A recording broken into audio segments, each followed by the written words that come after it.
Në selin e Partisë Demokratike po zhvillohen përpjekjet për të përcaktuar kandidatin që do të sfidojë Ogerta Manastirliu në zgjedhjet e parakohshme për kryebashkiakun e Tiranës. Sipas udhëheqësit historik Partisë Demokratike, Sali Berisha, emri përfundimtar nuk është vendosur ende, por ai bëri të qartë se kandidatët që garuan në primarit e vitit 2022 nuk do të jenë pjesë e procesit këtë herë.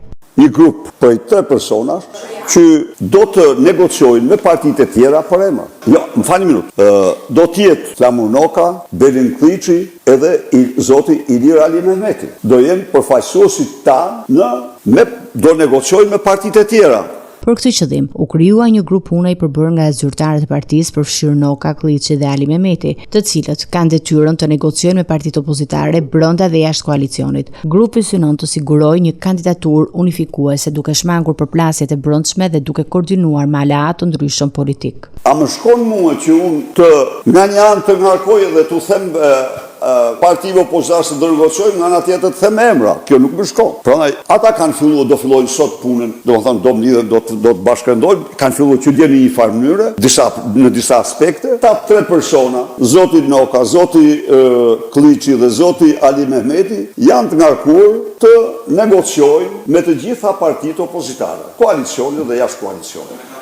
Ndërkohë, Berisha përdori rastin për të sulmuar qeverinë e Edi Ramës duke akuzuar kryeministrin për udhëtime jashtë vendit për takime me figura të dyshuara të trafikut ndërkombëtar të drogës. Ai paralajmëroi gjithashtu se opozita do të angazhohet për të shqyrtuar mundësinë e padive në SPAK dhe në gjykatën ndërkombëtare për çështjet e njohura si Aruba.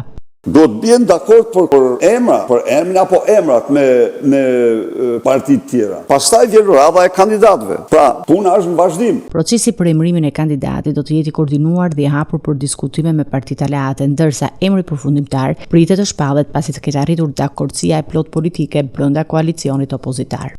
Kryeministri i një vendi antar të NATO-s, kryeministri i një vendi që aspiron për antarësim në Bashkimin Evropian, zhvillon takime apo dërgon ministra, delegacion qeveritar për takime dhe dile me kartelet më të rrezikshme të drogës, bashkëpunëtorët e tyre shqiptarë, sa ato është shpallur tashmë organizata terroriste, dhe ju ofron malin e Tiranës